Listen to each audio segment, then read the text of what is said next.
पंचाल, मित्रों की मिसाल। नमस्कार दोस्तों, आज हम बात करेंगे महाभारत के एक बहुत ही खास हिस्से की, पंचाल राज्य और उसकी मित्रता की कहानी।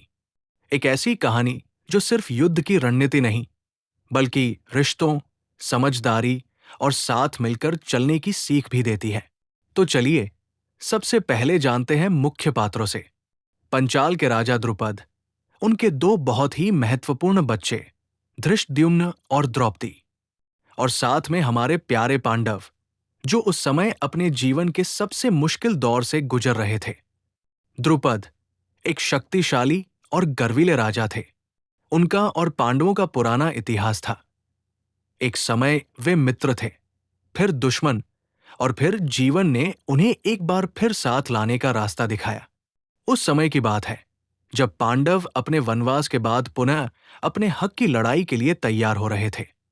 उन्हें एक सशक्त सहयोगी की जरूरत थी, जो न केवल उनकी ताकत बढ़ाए, बल्कि उनकी लड़ाई को न्यायपूर्ण बनाए।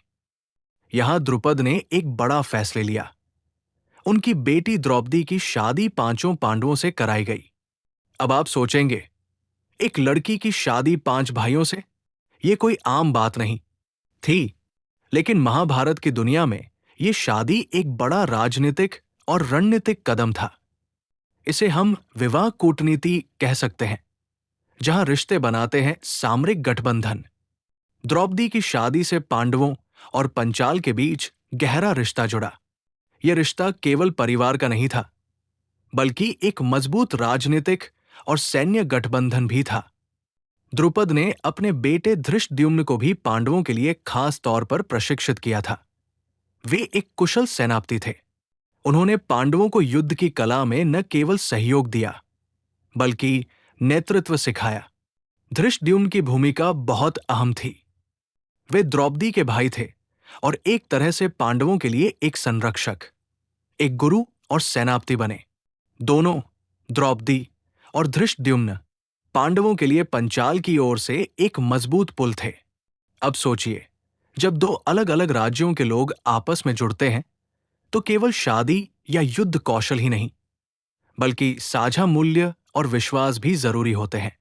पांडव और पंचाल दोनों धर्म, न्याय और सत्य के पक्ष में थे। यही साझा मूल्य उन्हें एक दूसरे के करीब लाए। एक छोटी सी बात आपको समझाने के लिए, जब हम अपने दोस्तों या परिवार में किसी नई स्थिति में एक दूसरे का साथ देते हैं, तो सफलता उसी समय मिलती है जब हम एक दूसरे की सोच और भावनाओं को समझते हैं।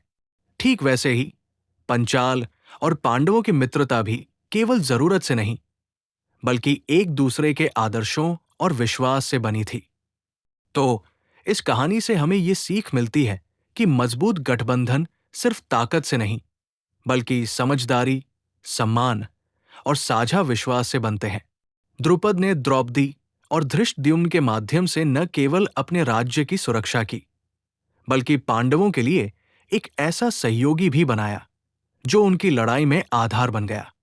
दोस्तों, अगली बार जब हम महाभारत की कहानियां सुने, तो ध्यान दें कि ये केवल युद्ध और राजनीति की बातें नहीं हैं, बल्कि रिश्तों और मानवता की भी कहानियां हैं।